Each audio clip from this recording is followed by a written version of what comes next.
오늘 하나님께서 우리에게 주신 말씀은 사도행전 18장 1절에서 17절 말씀인데 우리 11절까지만 읽도록 할 거예요. 사도행전 18장 1절에서 11절 내가 너와 함께 있음에 라는 제목으로 은혜의 말씀을 나누도록 하겠습니다. 저는 어릴 때 만화 보는 것을 참 좋아했어요. 만화 보다가 학교에 지각한 일도 참 많았습니다. 근데 만약에 부모님이 허락만 해주시면 아침에 일어나서 잘 때까지 만화 볼 자신이 있었습니다. 실제 방학 때 많이 그러기도 했고요. 그런데 해마다 그 해에 인기 있는 만화가 있잖아요. 제가 초등학교 한 2학년 정도 됐을 때에 당시에 굉장히 최고로 소위 히트쳤던 만화가 있었는데요. 그게 뭐냐면 달타냥과 삼총사라고 하는 만화였어요. 실제 이 만화는 알렉산드르 듀마라고 하는 사람의 소설을 근거로 해서 기초로 해서 만든 만화이죠. 이 달타냥과 삼총사의 대략적인 내용 혹시 모르는 분들이 있다면 잠깐 말씀드리면 이 파리로 상경한 이제 지방 하급 귀족이었던 달타냥이 총사가 되기를 원하는 거예요. 총사는 이제 나라에 국한된 군인을 말하죠. 그렇게 총사가 되기를 원하는 그 과정에서 세 명과 마주쳐서 싸우게 되는데 그 세 명의 이름 혹시 아시나요? 아토스, 브루토스, 그리고 아라미스 이렇게 세 명이거든요. 여하튼 그 세 명을 만나면서 우여곡절을 겪는 과정이 그 만화에서 그려지는데 이 달타냥과 삼총사에서 저의 어떤 매력을 홈박 잡아당긴 이유가 뭐냐면 악당들과 싸울 때 져요 이겨요. 한 번을 지질 않아. 그리고 싸움을 왜 이렇게 잘해. 그리고 저의 감동을 이끌었던 게 뭐냐면 이 사람들이 달타냥과 삼총사 총 몇 명입니까? 4명이에요. 4명이 위기를 만났을 때 한결같이 맨날 똑같이 하는 구호가 있었어요. 그 구호를 할 때면 어떻게 했냐면 이 프랑스에서 쓰는 그 칼 있잖아요. 펜싱 칼 같은 거. 그 끝을 4명이 사방에서 모읍니다. 그래서 어떻게 할까요? 하늘을 향해 들어요. 칼 끝을. 그리고 이렇게 외쳤어요. 우리는 하나! 모두가 하나! 되게 유치하죠. 근데 그때는 너무 감동인 거예요, 그게. 근데 나중에 보니까 영화나 뮤지컬을 보니까 의역한 거더라고요. 뭐냐면 one for all, all for one. 다시 말해서 하나를 위한 모두, 모두를 위한 하나인데 이게 입이 안 붙잖아요. 하나를 위한 모두, 모두를 위한 하나 이게 안 붙잖아요. 어떤 게 더 입에 붙어요? 우리는 하나, 모두가 하나. 그게 그래서 그때 당시에요. 이 인기 있던 만화를 보고 나면 저를 비롯해서 이 만화가 끝나는 시간에 모든 동네 아이들이 어떻게 됐을까요? 다 뛰쳐나와서 막대기 하나씩은 들고 다 칼싸움 하는 거예요. 그리고서 외칩니다. 마음에 맞는 사람 4명에 딱 만들어요. 그리고 칼끝 모아서 하늘을 높이 들면서 뭐라고 외쳐요? 우리는 하나, 모두가 하나. 저기서 우리는 하나, 모두가 하나. 그럴 때가 있었어요. 그런데 제가 이렇게 좀 나이가 들고 성장하다 보니까 정말 마음을 모아서 마음이 맞는 사람들과 유치하지만 야 우리는 하나 모두가 하나 라고 외칠 수 있을 만한 사람이 많아집니까? 적어집니까? 점점 적어져요. 참 그게 마음 한켠에 아쉬움으로 남아요. 옛날에 그렇게 칼을 마주했던 그 친구들 지금 생각해보면 사실은 그 친구들 이름도 기억나지도 않아요. 그때 당시 얼마나 끈끈했어요. 근데 방금 우리 신수기 집사님께서 기도해 주셨지만 몸된 교회 안에도 그런 공동체가 존재하고 그런 끈끈한 관계가 있단 말이죠. 근데 문제는 이 코로나라는 상황과 여러 현실적인 어려움 때문에 그 끈끈함이 점점 결여될 때가 있다는 것입니다. 사랑하는 성의 성도 여러분, 저는 바라건대 비록 현재 우리가 코로나로 어려운 시기를 마주하고 있습니다. 어렵습니다. 그걸 부정할 수는 없어요. 그럼에도 생명 공동체되는 우리 은성교회에 속한 모든 영가족들이 서로를 의지하면서 어떻게 외쳤으면 좋겠어요? 우리는 하나, 모두가 하나라고 외칠 때에 진짜 그 외침의 구호처럼 우리가 주 안에서 하나가 되고 주 안에서 모두가 하나가 되므로 우리의 모든 문제들의 근원들이 하나씩 해결되는 은혜가 우리 모든 은성의 영가족들에게 임하기를 간절히 축원합니다. 여러분 기억하십니까? 우리가 사도행전을 통해서 이 원형적인 복음을 보면서 우리 지난주에 어떤 말씀을 봤어요? 사도 바울은 베레아에서 이 실라와 디모데를 남겨두고 사진을 보여주셔야지. 이걸 보면 베레아에서 디모데와 실라를 남겨두고 홀로 아덴으로 이동했던 사도 바울입니다. 이 아덴, 곧 아테네죠. 우리 지난주 말씀을 나눈 것처럼 이 아테네에 많은 우상들이 있다는 것을 보고 나서 사도 바울이 어떤 감정을 느꼈었더라고 했죠? 자, 말씀을 같이 한번 보도록 하죠. 17장 16절 함께 읽어보도록 하죠. 17장 16절 함께 읽겠습니다. 시작. 바울이 아덴에서 그들을 기다리다가 그 성에 우상이 가득한 것을 보고 마음이 뭐예요? 격분했어요. 이 격분이 감정적인 격분이라고 했어요? 감정적인 분노라고 했어요? 그렇지 않았다고 했죠. 영적인 분노였어요. 영적인 분노를 누가 그 사도 바울 안에 불이 작용케 했는데 이 불이 어떤 불이라고 말씀을 나눴던가요? 성령의 불이었습니다. 그 성령의 불로 말미암아 사도 바울이 예수는 그리스도다라고 하는 복음의 소식을 회당과 또 장터에서 외쳤습니다. 그뿐 아니죠. 또 누구하고? 소피스트들하고 대면하여서 그들과 변론을 하며 마치 말싸움을 하게 됐죠. 그 소피스트들 유명한 두 부류 누구와 누구였어요? 에피쿠로스 학파와 스토아 학파. 이 두 가지 학파와 대적하여서 사도 바울이 이겼습니까? 졌습니까? 능히 이겼어요. 그 말싸움에서 이겼어요. 변론에서 이겼단 말이죠. 그는 자신의 특장점이 되는 이성적인 논리 그리고 철학적인 사고 사도 바울을 따라올 만한 자가 없었습니다. 그는 가말리엘의 수제자였고 그는 바리새파였기 때문에 율법뿐만 아니라 로마의 지식과 또 이성적인 사고에 굉장히 해탈한 사람이었어요.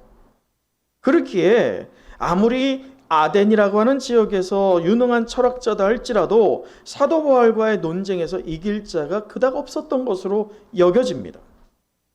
그 결과 17장 34절 우리 지난주 말씀이죠. 17장 34절 마지막 줄인데 몇 사람이 그를 가까이 하여 믿으니 그 중에 아레오바고 관리 디오누시오와 다말이라는 여자와 또 다른 사람들도 있었더라 라고 하면서 열매가 분명히 맺어졌습니다. 여러분, 이때까지 사도 바울이 지나왔던 모든 사역지들을 통틀어 보면 사도 바울이 어떤 핍박도 받지 않고 사도 바울이 몸에 어떤 상처도 받지 않고 어떤 위협 그런 것을 당하지 않고 자연스럽게 빠져나온 유일한 도시가 있어요. 거기가 어딜까요? 거기가 바로 아덴이에요. 베레아에서도 죽을 뻔하죠. 그래서 혼자 급하게 빠져나왔죠. 아덴이라는 곳에서는 아주 자연스럽게 나왔어요. 몸에 하나 상처 없이 말이죠. 자, 그리고 열매가 있었어요, 없었어요? 열매가 있었어요. 자, 그렇다면 정확하게 우리가 결론적으로 보면 사도 바울이 아덴이라는 곳에서 사역적인 성공을 거둔 게 맞습니까? 틀립니까? 성공을 거둔 것 같지요. 그러나 사도 바울은 최소한 성공을 거뒀다라고 말하지 않는 것으로 보여집니다. 여러분, 우리가 수요 예배 때 수요 소그룹 성경 이 나눔 때 이미 나눴던 바가 뭐냐? 사도 바울은 아덴에서의 사역을 실패라고 생각을 했어요. 또 금요 성령 집회 때 우리가 나눈 것처럼 한번 말씀을 찾아보면 고린도 1장 17절에 보면 그가 뭐라고 말하냐면 당시에 고린도에 도착해서 자신이 느꼈었던 바를 훗날에 시간이 지나서 고린도 성도들에게 밝히는 바가 있는데 고린도 1장 17절에 이렇게 기록되어 있어요. 제가 읽어드리면 말의 지혜로 하지 아니함은 그리스도의 십자가가 헛되지 않게 하려 함이라 라고 하면서 말합니다. 그가 이 고린도에 도착했을 때의 그의 감정에 하나가 뭐가 있었냐면, 자, 말씀 제가 읽어드린 거 다시 한번 읽어드릴게요. 고린도전서 1장 17절 말의 지혜로 하지 아니함은 그리스도의 십자가가 헛되지 않게 하려 함이라. 이것을 역으로 보면 그리스도의 십자가가 헛되지 않게 하려면 무엇을 하지 말아야 된다? 말의 지혜로 하지 말아야 된다 이거예요. 사람의 말의 지혜로. 왜 굳이 고린도 교회에서 이런 얘기를 했냐? 그가 역으로 보면 아덴에서 어떻게 복음을 증거한 겁니까? 사람의 말과 지혜로 증거했어요. 말과 지혜로 증거한 결과 사도 바울 스스로가 결론을 냈을 때에 그가 무엇을 가려버린 겁니까? 논쟁에서 이겼을진 모르지만 그리스도의 십자가를 헛되게 만들었다라고 스스로 평가한 거예요. 여러분, 그리고 고린도에서 아덴에서 고린도로 오는데 우리 한번 사진을 또 보도록 하죠. 이 고린도로 이동을 하는데 고린도는 항구 도시입니다. 이 고린도는 어떤 지역이냐면 1절 말씀을 읽어보면 그 후에 바울이 아덴을 떠나 고린도에 이르러 라고 하잖아요. 이 고린도 항구 도시로서 완전히 소진된 상태로 사도 바울이 아덴을 떠나서 고린도로 왔어요. 육적인 것도 소진됐어요. 체력적인 것뿐만 아니라 여러분 이미 이 전도 여행의 중반을 넘어가고 있습니다. 그가 지참했던 어떤 선교 여행 비용도 이미 어땠을까요? 다 써버렸을 거예요. 그러다 보니 우리가 말씀을 보면 그가 자비량 선교로 이제 시작하게 되죠. 고린도 지역에서 말이죠. 그것뿐이 아니라 영적 상태는 어땠을까요? 아덴이라는 지역에서 철저히 그는 무너졌어요. 철저히 그 스스로가 그리스도의 십자가를 헛되게 했다라고 하는 혼자 예수님한테 죄송스러운 마음 때문에 실패하는 그 감정으로요 고린도에 다다른 겁니다.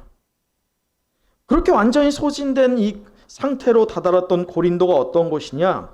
여러분, 아덴이 어떤 도시라고 했어요? 철학과 무엇이 발달했다고 했습니까?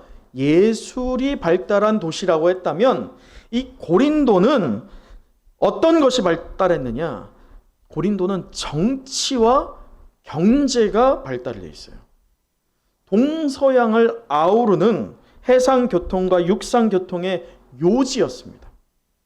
항구 도시였죠. 상업과 무역의 요충지였어요. 지중해 무역을 장악하였던 번영한 도시였습니다. 지금에 따져보면 상대가 되지 않지만 당시에 저 고린도에 60만 명의 시민들이 살고 있었습니다. 결코 작은 숫자가 아니죠. 대도시였어요. 더불어서 로마와 연계가 굉장히 친밀하게 돼 있었기 때문에 로마로부터 힘을 등에 업고 정치력도 굉장히 뛰어났던 곳이 바로 저 고린도 지역이었어요. 다방면에서 발달되어 있었기 때문에 이 고린도 시민이라고 할 때면 이 우월감에 사로잡혀 있었습니다. 다른 지역과 상대가 소위 되지 않았거든요. 근데 한편으로는 이 넘치는 풍요 덕분에 고린도는요 지극히 문란한 도시의 하나가 됩니다. 심지어 당시 시대에 이러한 유행어가 있었어요. 당시 시대에 말이죠. 야, 이 고린도 같은 사람아, 이런 유행어가 있었습니다. 그 말이 무엇이냐면, 야, 이 세상에서 제일 더럽고 추악하고 음란하고 이렇게 치부하는 말들. 그게 당시에 유행했던 말. 어떤 사람아? 야, 이 고린도 같은 사람아. 이게 당시에 욕과 같았어요. 그만큼 고린도가 문란했고 향락이 가득한 도시였다라는 것을 우리가 예측해 볼 수 있습니다. 여러분 기억하시죠? 이 아덴은 최고의 지성이 최고의 무엇과 긴밀한 관계가 있다라고 했었습니까? 미신과 관계가 있다고 했죠. 아덴이 그랬던 것처럼 고린도도 이와 비등했습니다. 그래서 적어도 12개의 이 성전들이 있었는데, 신전들이요. 이 사진에 보면 이 아폴로 신전이라고 되어 있죠. 아폴로 신전은 소위 성전에서요. 아폴로가 어떤 신이냐? 저 사진에 보면 가로하고서 어떤 신이라고 되어 있어요? 태양신이라고 했어요. 남신이 있죠. 남신이 있고 여신이 있어요. 12개의 신 가운데 남신과 여신이 나눠지는데, 저 태양신이었던 아폴로 신전 안에는 남성 사제들이 있었습니다. 근데 그 남성 사제들이 무엇을 하느냐? 소위 남창이에요. 성관계를 맺습니다. 여자 신도들과 또 남자 신도들과도 동성애의 관계를 맺습니다.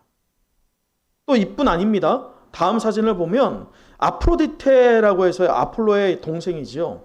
소위 비너스 있죠? 비너스. 비너스 하면 떠오르는 게 뭡니까? 속옷 말고 조개. 아, 그렇죠. 조개. 뭐 조개에서 이게 탁 튀어나잖아요. 비너스. 그거 말고 또 어떤 걸까요? 풍요. 여신은 풍요입니다. 풍요와 또 무엇을 나타낼까요? 다산이에요. 이게 신들이 다 그러한 쪽으로 역할이 되어 있거든요. 이 아프로디테 신전에는, 아까 아폴로 신전에는 남자 사제들이 있었다면, 이 아프로디테 신전에는 어떤 사제들이 있었을까요? 여신을 섬기는 고로 여자 사제들이 있어요. 이곳에도 1000명이 넘는 여자 사제들이 예배를 드리고, 또 신탁이라고 하죠. 하나님이 아니죠. 신에게, 이 비너스 신에게 묻는 거예요. 이게 좋아요? 저게 좋아요? 그것을 신탁하러 온 사람들이요. 어떤 뭐 헌금이나 이런 것도 하겠지만 그거 말고 이 사제들과 몸을 섞습니다. 여자끼리도 몸을 섞고 남자끼리도 몸을 섞고 남녀가 섞여서 다 그렇게 마치 신앙과 성이 뒤섞여 버리는 상황들이 저 고린도에서 팽배하게 일어났다는 거예요. 그러다 보니 65만에 이르던 고린도 이 시민들이 그 성생활이요 지극히 문란한 게 당연했다는 거예요. 성행위와 결합된 이 우상 숭배가요 너무나도 강력했던 곳이 어디라고요? 고린도였습니다. 여러분 한번 생각해 보십시오. 산 넘어 산이라고요. 아덴에서 그 신들을 많이 본 고로 사도 바울의 마음에 무엇이 가득했어요? 경노가 가득했잖아요. 격분이 가득했잖아요. 그런데 그가 이성적인 사고로 예수는 그리스도다라고 하는 복음을 외쳤지만 결론적으로 이 아덴이라고 하는 지역에서 사도 바울이 무엇을 당했어요? 패배했어요. 실패를 당했어요. 그런 상태에서 고린도라고 하는 지역에 왔더니 아덴보다 지금 상황이 더 어떻습니까? 더 심해요. 산 넘어 산입니다. 이럴 때 이 아덴에서 영적 패배감에 사로잡혀 고린도에 왔던 사도 바울이 어떤 생각이 들었을까요? 당시 그의 심정에 대해서 이번에 한번 같이 찾아볼까요? 고린도전서 2장 3절 같이 찾아보죠. 고린도전서 2장 3절입니다.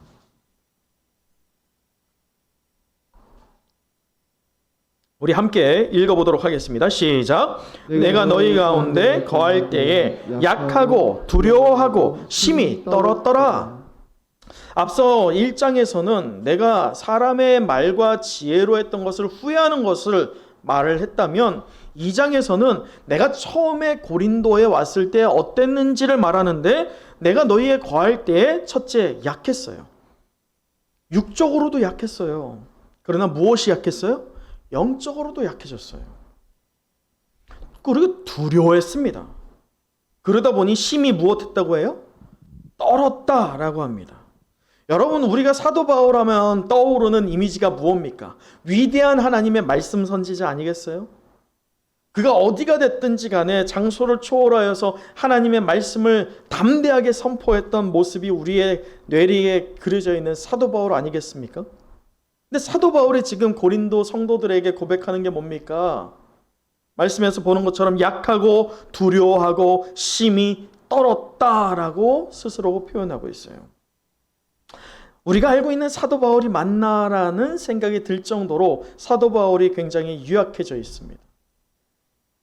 여러분, 이런 사도 바울을 보면서 제가 어떤 생각을 했냐면, 사도 바울이 공황장애를 앓았을 수도 있겠다. 그때 당시에는 공황장애 이런 게 없었겠지만 오늘날 심리학적인 부분에서 따져보면 그가 영적으로나 육적으로 공황장애를 아마 앓고 있지 않았을까. 하나의 트라우마가 있었던 거예요. 아덴에서 받았던 트라우마. 그의 자랑이라고 여겼던 것 때문에 결국 예수 그리스도의 십자가가 헛되게 만들어졌던 그의 실패. 이것이 굉장히 크게 와닿았던 것 같습니다. 사랑하는 성도 여러분, 우리가 코로나 팬데믹 시대에 성도의 영과 육이 마치 공황장애 상태를 앓고 있는 듯한 상황에 놓여 있을지도 모릅니다. 이 문제는 시간이 해결해 주지 않아요. 그냥 둔다고 해결되지 않습니다. 분명히 우리가 어떻게든 극복해야지만 공황장애는요, 여러분 그냥 가만히 있다고 낫지 않아요. 공황장애는 분명히 약을 먹든지 심리 치료를 받든지 상담을 받든지 무언가 적절한 응대를 해야지만 그 증상이 완화가 됩니다. 그것처럼 영적인 상태에서의 공황장애 역시나 분명히 그에 적당한 치료를 해야지만 된다는 겁니다. 저는 오늘 이 본문의 말씀을 통해서 하나님께서 이런 영적, 육적인 공황 상태에 놓여있던 사도 바울을 어떻게 회복해 나가셨는지를 말씀에서 함께 찾아보고, 또 오늘 우리에게 당면한 이 영적 공황 상태를 우리는 어떻게 해결할 수 있을런지를 답을 찾아보며 결단해 보는 시간을 갖고자 합니다. 여러분, 우리가 고린도를 향하여서 복음을 전해야 할 사도 바울은 홀로 무시무시한 마귀의 도성을 대적해야만 했습니다. 위압감에 사로잡혀 있어요. 마치 다윗과 골리앗을 보면 되겠지만 다윗은 위압감을 경험합니까?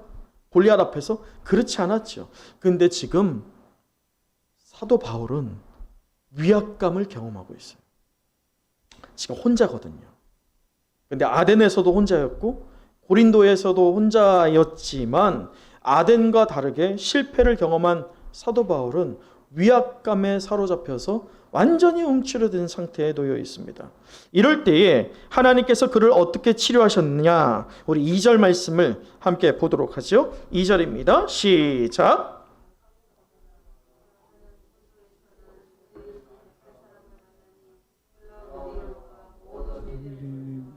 로마에서 떠나라 한 고로 그가 그 안에 브리스길라와 함께 이달리아로부터 새로 온지라 바울이 그들에게 가매. 여러분, 2절을 보면 이 글라우디오가 나가라라고 하면서 하나님께서 어떻게 보면 우연인 것 같아요. 우연으로 온 것 같은데 지금 누가 왔어요? 고린도라고 하는 지역에 말이죠. 아굴라와 브리스길라. 아굴라가 남자, 브리스길라가 여자입니다.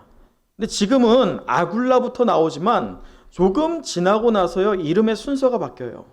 여러분, 성경의 대부분 남녀, 부부가 기록이 될 때 누구 이름이 먼저 나올까요? 남편 이름이 먼저 나와요. 지금은 남편 이름이 먼저 나왔지만 나중의 사역들을 보면 브리스길라의 이름이 먼저 나옵니다. 왜 그럴까요? 브리스길라가 그만큼 남편보다도 열의가 있었던 거예요. 그래서 이 사도행전에서는 그 여성의 이 우먼 파워, 그의 영성, 그것을 그대로 인정하는 것들이 드러나오는데, 오늘 어찌됐든 아굴라와 브리스길라가 나오는데 그들이 어떻게 고린도에 왔느냐, 우연인 것 같은데 글라우디오가 모든 유대인을 명하여 로마에서 떠나라 라고 했죠. 그런 명령 때문에 로마에서 떠나서 지금 고린도라고 하는 지역에 정착하게 되었다는 거예요. 근데 우리가 좀 여기에 선 이해가 필요한 게, 왜 로마의 황제 글라우디오 왕이 유대인들을 떠나라고 했을까요? 그냥 이것은 모든 유대인을 말하는 게 아닙니다. 로마에 있는 어떤 유대인? 기독교 유대인들.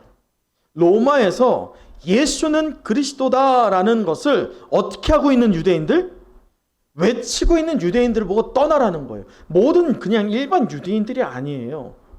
여러분, 이렇게 보면 사도 바울과 아굴라, 브리스길라의 공통점이 지금 생겼습니다. 어떤 공통점입니까? 예수는 그리스도다라고 하는 동일한 믿음이 있었다는 거예요. 또 두 번째 공통점이 있어요. 3절을 보도록 할까요? 3절을 읽어보죠. 시작. 생업이 같음으로 함께 살며 일을 하니 그 생업은 천막을 만드는 것이더라. 자, 뭐가 같습니까? 직업이 같아요. 천막을 짓는 일이라고 하는 직업이 같습니다. 영적으로 캄캄한 이 고린도 앞에서 부들부들 떨 수밖에 없었던 사도 바울은 아굴라와 브리스길라라고 하는 이 동역자를 만나서 하나님께서 만나게 함으로 우연이 아니라, 여러분 이런 노래가 있죠. 우리 만남은, 여러분 왜 다 합니까? 우리가 기독교인들은 우리 만남이 우연이 아니라는 것을 분명히 압니다. 우리 만남은 누구의 계획입니까? 하나님의 계획입니다. 근데 저 세상에서 하나님은 없다고 외치는 사람들이 우리 만남이 우연이 아니다라고 하는 것은요, 어찌 보면 하나님에 대한 이미지가 그들에게도 있다는 거예요. 그래서 우리는 그 문을 열기 위해서 그들에게 복음을 전해야 할 책임이 있다는 것입니다. 우리 만남이 우연이 아닌 것처럼 오늘 브리스길라와 아굴라 그리고 사도 바울의 만남이 우연이 아니었어요. 그 우연이 아닌 관계로 인하여서 하나님께서 동역자를 주심을 통해서요, 사도 바울의 마음이 한 단계 한 단계 회복되어 갑니다. 자, 말씀 보세요. 4절. 안식일마다 바울이 회당에서 강론하고 유대인과 헬라인을 무엇합니까? 권면합니다. 여러분, 앞서 아덴에서는 어떻게 했다고요? 표현되나요? 변론했다라고 해요. 변론이 뭔가요? 너 지금 네 생각 틀렸어. 지금 이게 맞아. 이것을 이성적인 사고와 철학적인 논증으로 이 사람의 사고를 깨트려 부시고 내가 맞다를 주장했던 게 논쟁입니다. 지금은 사도 바울이 비등한 도시, 아니 오히려 더 쾌락과 음란과 이성적인 철학이 더욱더 팽배했던 도시였던 고린도에서 그 성도들을 향하여서 어떻게 하고 있어요? 권면하고 있어요. 그에게 조금씩 힘이 불어나고 있습니다. 자, 거기에서 멈추지 않았죠. 하나님께서는 여기에 더욱더 힘을 불어넣어 주시는데 5절을 보면 실라와 디모데가 마게도냐로부터 내려오며 바울이라고 하죠. 여러분, 흩어졌던 동역자들이 다시 한번 모이는 순간이 있습니다. 아덴으로부터 흩어졌던 동역자들 아니에요? 한 자리에 다시 모였어요. 디모데는요, 이 모인 게 그냥 모인 게 아니에요. 우리가 수요일 날 이제 보게 되겠지만 디모데는 사도 바울의 명령으로요, 데살로니가 교회를 점검하고자 갔다 옵니다. 또 실라는 빌립보 교회에 어떤 상황이 되고 있는지를 파송돼서 갔다 온 거예요. 지금 실라와 디모데가 왔을 때 그냥 온 게 아니라 어떤 소식을 갖고 왔어요? 디모데는 데살로니가 교회의 소식을, 실라는 빌립보 교회의 소식을 각각 갖고 왔는데, 데살로니가의 소식이 어떤 소식이냐? 데살로니가가 이제 막 세워졌잖아요. 데살로니가에서 사도 바울이 죽을 수 있는 위기에 때문에 급하게 빠져나왔다 보니까 세워진 지 아주 짧은 교회였기에 그들에게 핍박이 분명히 있을 것이다 라고 하는 염려가 사도 바울에게 있었지만, 그 염려하고는 상관없이 디모데로부터 들려오는 소식은 데살로니가 교회가 어떻게 서가고 있다? 든든히 서가고 있다라고 하는 기쁨의 소식이 들려옵니다. 그것만이 아니에요. 사도 바울을 위해서 기도하고 있다라고 하는 소식이 들려왔어요. 더 나아가서 이 실라를 통하여서 빌립보의 소식도 들려오는데, 빌립보 교회 성도들이 사도 바울을 위하여서 기도하는 것뿐만 아니라 무엇을 보내옵니다. 무엇을 보내올까요? 헌금을 보내와요. 사도 바울이 혹 지치지 않을까? 그 사역에 장애물이 생기지 않을까? 그들의 마음을 모아서 헌금을 보내옵니다. 여러분, 이러한 소식과 헌금을 마주하고 있는 사도 바울의 마음이 어땠을까요? 그 마음 가운데 은혜의 충만함이 있었고 회복이 분명히 일어나고 있었을 것임에 분명합니다. 여러분, 갈멜산에서요, 바알 선지자 450명, 아세라 선지자 400명과 대결하여서 완벽한 승리를 거뒀던 선지자 한 명이 있습니다. 그의 이름이 무엇입니까? 엘리야입니다. 엘리야는 승리 이후에요, 어떻게 됐어요? 승리를 분명히 했어요. 갈멜산에서 완벽한 승리를 했어요. 승리한 이후에 어떻게 됐습니까? 좌절했어요. 그는 로뎀나무 아래에서 숨어서 죽기를 강구하고 있습니다. 왜? 그가 이렇게 고백합니다. 열왕기상 20장 14절에 보면 오직 나만 남았거늘 그들이 내 생명을 찾아 빼앗으려 하나이다 라고 하는 거예요. 내 옆에 있던 동역자들 다 죽었고 이제 나밖에 남지 않았는데 나도 어떻게 된다? 나도 죽을 수 있어요. 나 너무 두려워요, 이거예요. 나 너무 외로워요. 차라리 주님 나를 데려가 주십시오 라고 하는 기도를 하고 있는 엘리야였어요. 분명히 승리를 했는데도 말이죠. 근데 이에 대해서 하나님께서 그에게 공급하시며 위로하시며 이런 말씀을 하십니다. 열왕기상 20장 18절을 보면 내가 이스라엘 가운데 7,000명을 남기리니 다 바울에게 무릎을 꿇지 아니하고 입맞추지 아니한 자니라. 지금 눈에 보이지 않지만 하나님께서 7,000명의 어떤 사람들을 예비한 겁니까? 동역자들을 예비했다는 거예요.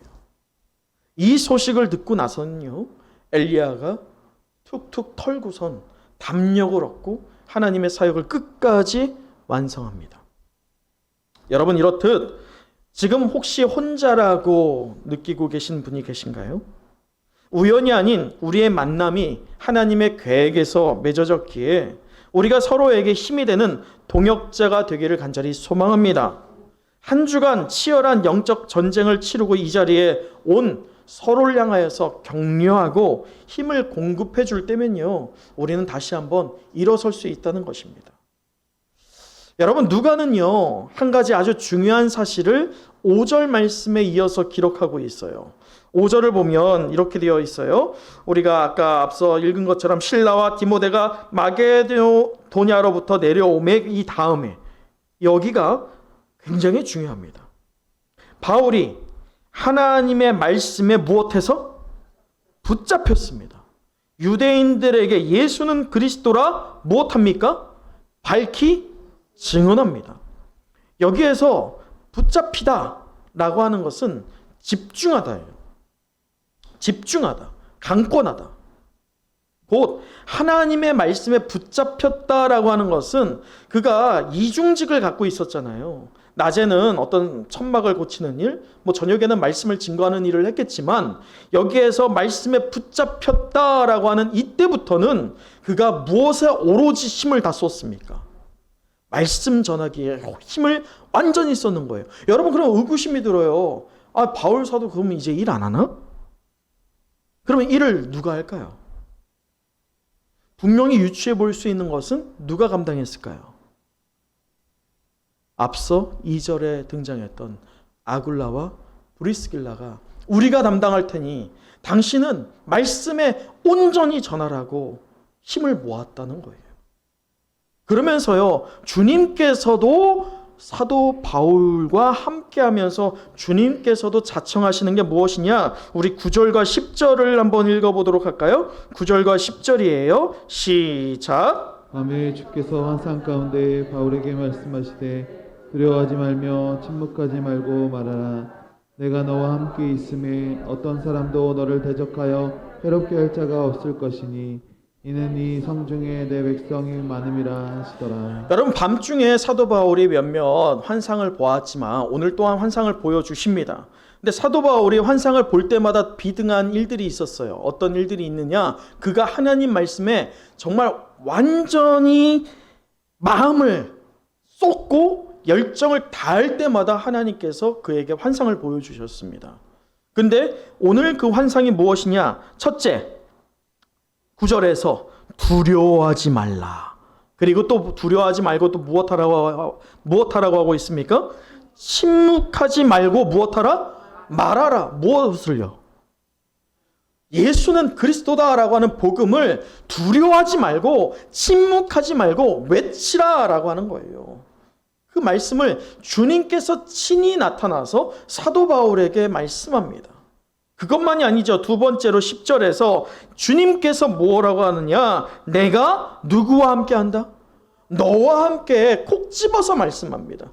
여러분, 우리가 신앙생활할 때 주님이 저 사람과 함께 하는 거 나한테 전혀 상관이 없어요. 주님이 누구와 함께 하는 게 나한테 상관이 있습니까? 나와 함께 하느냐, 나와 함께 하지 않느냐, 이것이 핵심이지, 저 사람과 저 교회와 함께 하느냐, 아무런 우리한테 영향가가 없다는 거예요. 오늘 사도 바울이 힘을 얻게 된 것은 아굴라와 브리스길라, 또 디모데와 실라, 더 나아가서 데살로니가 교회와 그리고 빌립보 교회의 소식들, 여기에서 그치지 않고 오늘 주님께서 친히 나타나서 두려워 말고 외치라 라고 하면서도 내가 너와 함께 한다 라고 하는 이 말씀 때문에 사도 바울은 완전히 새로워집니다. 사실 고린도 교회로부터요, 사도 바울의 사역 스타일이 완전히 바뀌어버려요. 그 결과 어떤 일이 일어나느냐, 우리 말씀을 보도록 하죠. 7절, 8절 함께 읽어보도록 하겠습니다. 7절, 8절입니다. 시작. 거기서 옮겨 하나님을 경외하는 디도 유스도라 하는 사람의 집에 들어가니 그의 집은 회당 옆이라. 또 회당장 그리스보가 온 지방과 더불어 주를 믿으며 수많은 고린도 사람도 듣고 믿어 세례를 받더라. 이 디도 유스도라고 하는 인물뿐만 아니라 그의 가정과 또 회단장이라고 할 수 있는, 회단장이 무엇입니까? 회당을 지키는 장 아니겠어요? 그 회단장 그리스보라고 하는 사람과 그의 가정과 그리고 뭇 사람들이 예수는 그리스도다라고 하는 신앙을 받는 것뿐만 아니라 무엇을 받습니까? 세례를 받습니다. 여러분, 우리가 계속 강조하는 바가 뭡니까? 세례를 받는 그 현장에 무엇도 함께했다? 성령이 함께했어요. 그런데요, 사도 바울의 사역지들을 우리가 잠깐 되짚어 보면 하나님을 향한 믿음, 예수 그리스도를 향한 믿음을 선포한 그곳에 세례를 다수의 사람들이 한 번에 받는 경우는 없었어요. 소수가 받았죠. 루디아 또는 이름 모를 그 간수의 집 사람들, 이렇게 소수가 받았지만 대규모 사람들이요, 일시에 동일한 믿음을 받고 세례받은 역사는 고린도가 처음입니다. 그 얘기는 고린도에 폭발적인 부흥이 임했다는 거예요.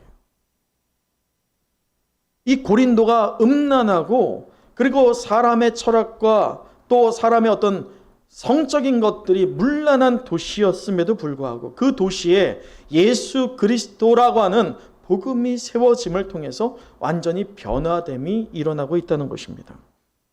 은성의 모든 영가족 여러분, 사도 바울과 함께 하신 주님께서요, 오늘 저와 여러분과 함께 하실 줄 믿습니다. 오늘 주님께서 저와 여러분을 향하여서 두려워하지 말라라고 말씀하십니다. 복음을 전하기에 침묵하지 말라라고 요구하고 계십니다.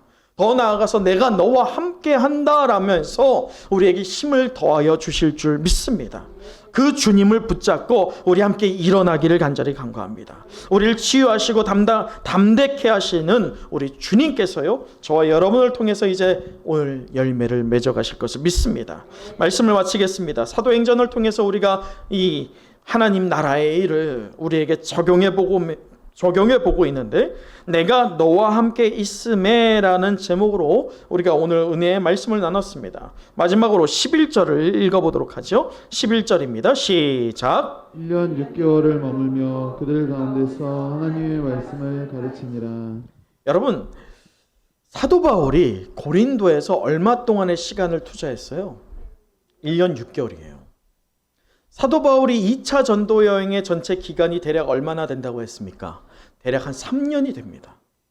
3년이라는 기간 중에 통 크게 절반을 어디에 투자했어요? 고린도에 투자합니다. 왜 그가 1년 6개월이라는 시간을 고린도에 투자를 했을까요? 아덴에서의 실패를 기억하면서 철저하게 사람의 말과 지혜가 아니라 하나님 말씀에 붙잡혀서 복음을 외쳐야 됐기 때문입니다. 또 그리고 강도 높은 말씀의 훈련이 필요하다는 것과 한 사람의 인격과 성품, 그리고 고린도라고 하는 이 도시의 성격이 한 번에 바뀔 수 없다는 것을 그는 이제 깨달은 거예요. 아덴을 통해서 말이죠. 그러기에 시간이 필요하다는 것을 알았어요. 장시간 동안에 변화가 되기 위하여서는 이 훈련의 과정이 필요하다는 것을 알았습니다. 그래서 1년 6개월이라는 시간을 과감하게 고린도라고 하는 한 개의 지역에 온전히 투자했던 사도 바울이었습니다. 오늘 우리가 살고 있는 이 시대적 상황은 과거 고린도와 크게 다르지 않습니다. 영적으로 캄캄한 세상 앞에서 부들부들 떨고만 있다라고 한다면 변할 것은 하나도 없습니다. 이제 우리 은성교회가 주 안에서 우리는 하나, 모두가 하나라고 하는 믿음으로 우리의 마음이 흩어지는 것이 아니라 온전히 예수 그리스도의 십자가 앞에 하나가 되기를 힘써야 할 줄 믿습니다. 그리고 우리 예수 그리스도께서 우리를 인도해 가실 때에 그 주님을 따라가면서 우리가 흩어진 복음의 또 말씀의 그 성벽을 재건해 나가면서 우리의 기틀을 마련해 나갈 때 든든히 서가는 믿음, 또 든든히 서가는 믿음의 가정들, 든든히 서가는 은혜와 진리가 가득한 우리 은성교회가 되기를 간절히 소망합니다. 기도하겠습니다.